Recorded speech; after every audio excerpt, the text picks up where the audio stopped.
Katata Tiago Kali Badon 4-star safety rating. Niat Tiago, Bachangan Galikawan Jongpi, Niat Tiago, Nakabentaga Jinshan Kalongi Jongpi, one Frank Motors Halat Korban test drive Menta.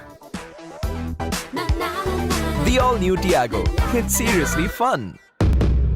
Mentag sngi umitri rangba ke jylla u Conrad ke sangma ula Khaweh Lama ban pelat yaki kali hapo ke scheme Prime Agriculture Response Vehicles haka jing yang lang ke mamiti upper Shillong haka jing don lang ke mentri ke tenat ke rep koryang ke kong amprin lingdo bat kiwe ha bakran haka ni ke sngi u Conrad ula yaro ya ke tenat ke rep koryang ke bala shimkya ban wanra yaki buit start menta ban kintio yaki nong rep bat ke rep koryang haka ni ke jylla haka ba prapo persen ki nong shong ki dei ban im haka rep Koreang. Uloong bakumba sanpo hajar ngut ki samla haka jylla ki tray haka rep koryang bakumba lai hajar ngut ki tray haka kam sorkar bat ki wei hakikam bomdei sorkar. Uloong bahaka ni scheme arspa Tylli ki kali kit ma rep on sam shiki cooperative societies, self-help groups, farmers production organization baki rio shimet haka jingyarap na ka sorkar ka basanpo persen. Mentag sngi ula pelat arpo Tylli ki kadi bala IT shaka integrated village cooperative societies na Khasi Jaintia Hills. And obviously for this to happen, for the private sector to grow, many things are required. To be able to cater to this 95% requirement of jobs in the private sector, we need to ensure that we have the right environment in our state. We need to ensure that we are looked at as a state that is peaceful and as a state where we can invest in, so that tomorrow big hotels can come and invest. Through the hotels, jobs are created. Through these hotels, the agriculture sector is benefited. All of these are connected. So for investments to grow, we need to have the right environment, the right ecosystem. We also have to remember that while we do that, we need the private sector to come in, which means all of you.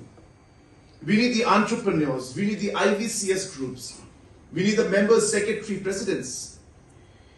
So in this entire economy of our state, while we're trying to boost up our private sector, agriculture and food processing plays a vital role to ensure that we are able to provide economic benefits to our people, so that we are able to create the employment that's required for this 47,000 youths that are joining every year.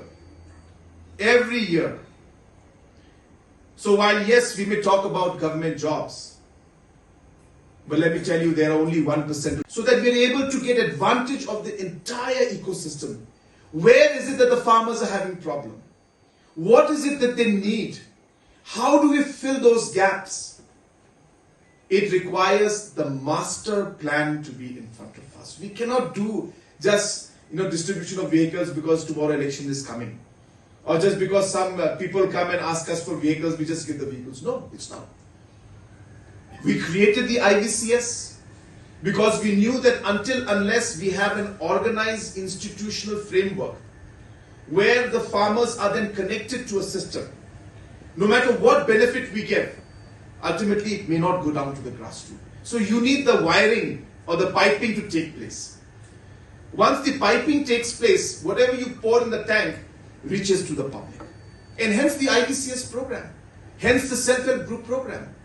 These are all meant to be connected to each other.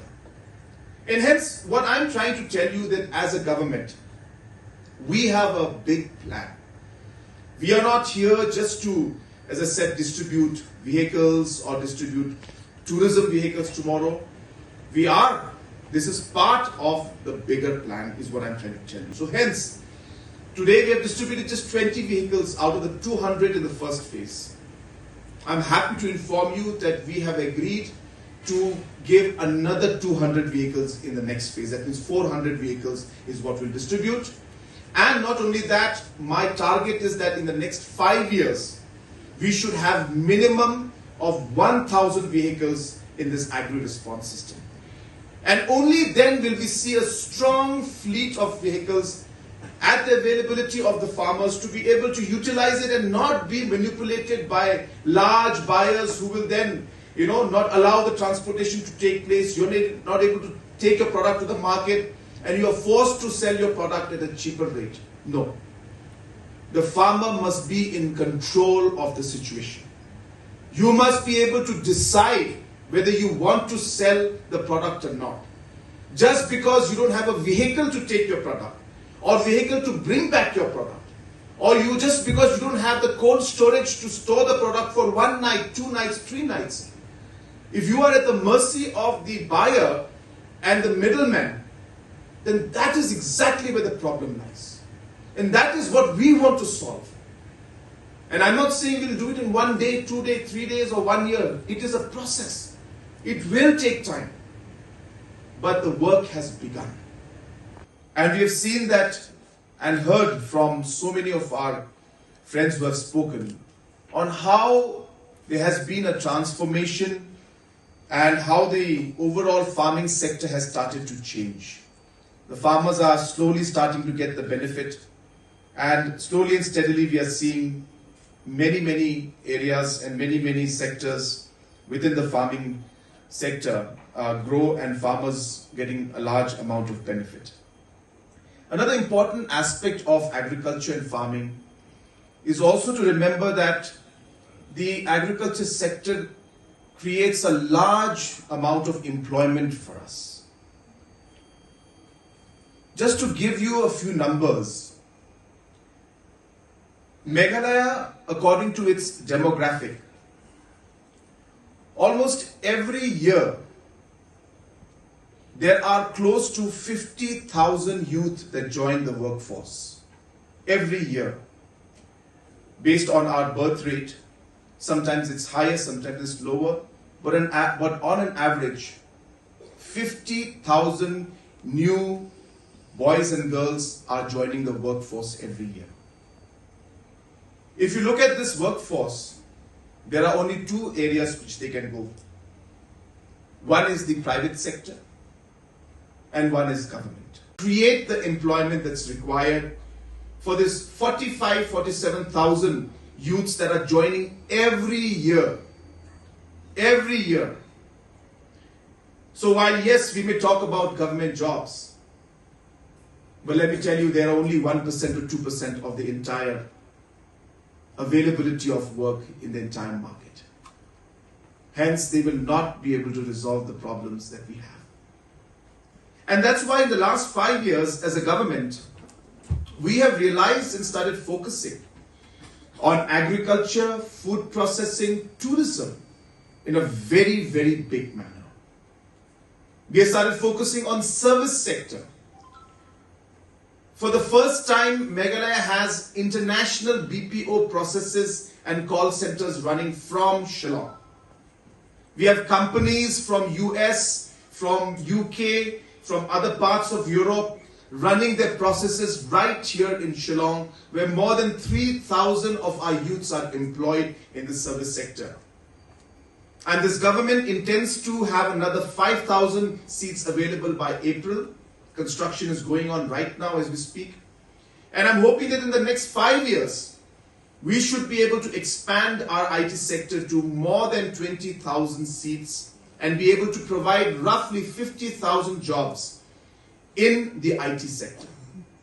Just to share a few numbers, in a year on an average, plus minus could be there depending on a particular year, maybe averaging about 1,000 to 1,500 regular posts come out for employment in government sector.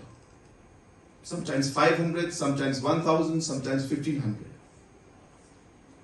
And maybe in an ad hoc and temporary basis, maybe another 1,000 to 2,000 jobs come out. So in the government sector, we're looking at about 3,000 jobs maybe coming.